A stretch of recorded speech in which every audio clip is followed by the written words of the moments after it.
Welcome to another edition of WorldView. My name is Kelton. And my name is Luke. Our first story is from the North African nation of Tunisia. The governing Islamic party there, Ennahda, is stepping down amid protests. The party will hand over power to an independent caretaker government in 3 weeks. Secular groups have been protesting Ennahda since February, when a secular leader was assassinated and Ennahda was blamed. The government assembly in Tunisia that is writing a new constitution will remain the same, and talks between the Islamic and secular leaders will take place soon to determine the country's future. Soldiers in the Middle Eastern country of Syria recently killed and injured several hundreds of its citizens with chemical weapons. The United Nations, in an unexpected move, has voted to destroy Syria's stockpile of chemical agents. This agreement lets the UN start its mission to rid Syria of its estimated 1,000 tons of chemicals.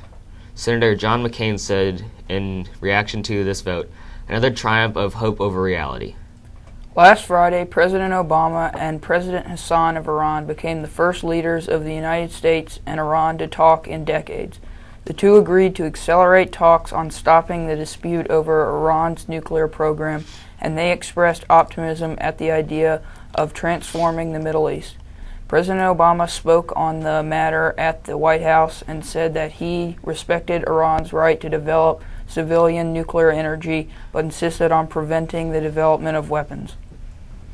Pakistan is a Middle Eastern country created in 1947 to separate the predominantly Muslim Pakistan from the predominantly Hindu India. Recently in Peshawar, a car bomb exploded in a busy marketplace during a wedding. 38 people were killed, and there were no survivors. The bomb left a crater 3 feet deep. It is thought that this was the work of the Taliban. A few years ago, South Sudan gained independence from Sudan because of the Sudanese brutal campaign of violence against the civilians in the south. Now South Sudan is leading a campaign against its own people. The Sudan People's Liberation Army, the military of South Sudan, has killed thousands and recently swept through an area killing 300 people and raiding cattle. Only 30 soldiers have been arrested. Many civilians are fleeing the country. At a conference this year in Beijing, China, the Chinese said they will have a orbiting space station by the year 2023.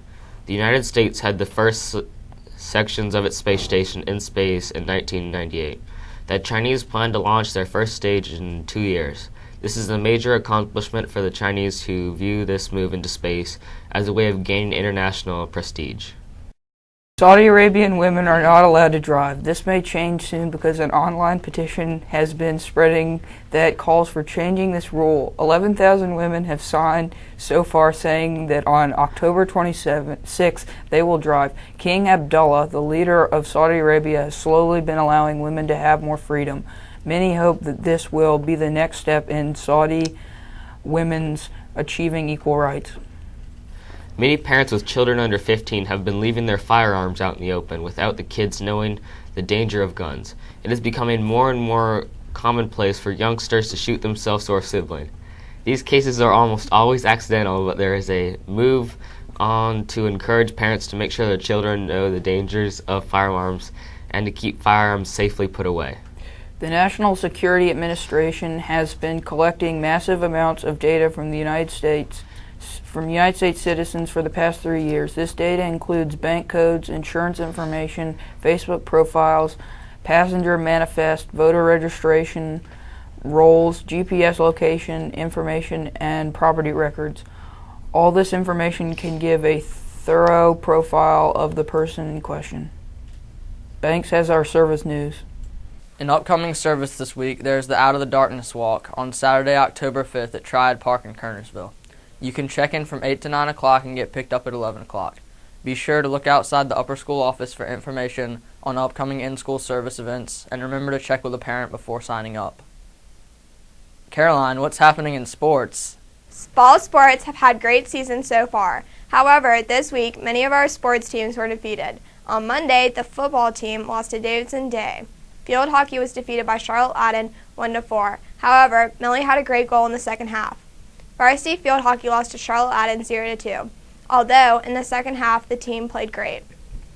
JV volleyball and JV boys soccer were defeated by the Canterbury School with scores of 2-1 and 1-0. Varsity volleyball and varsity boys soccer were also defeated by the Canterbury School, 0-2 and 0-1. On Tuesday, the girls tennis team defeated the Canterbury School with a score of 5-4.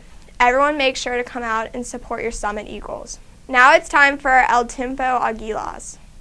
Buenos días, amigos. Yo me llamo Finn. Y yo me llamo Hannah. Bienvenidos al programa El Tiempo Aguilas. Esta es el tiempo para el fin de semana. Viernes, la temperatura alta es de 27 grados centígrados y parcialmente nublado. Sábado, la temperatura alta es de 25 grados centígrados y parcialmente nublado. Domingo, la temperatura alta es de 25 grados centígrados y parcialmente nublado. Qué bien. Entonces es fin de semana. Necesito llevar pantalones cortos, una camiseta, zapatos y calcetines. Es todo por ahora. Adiós. Here's Rebecca with the weather in English. This weekend we will see perfect weather. Saturday will be partly cloudy with a high of 86 and a low of 61. Sunday will be mostly sunny with a high of 80 degrees and a low of 59. Our weather town of the week is Loafers Glory, North Carolina. Saturday in Loafers Glory there will be a slight chance of showers and a high of 73.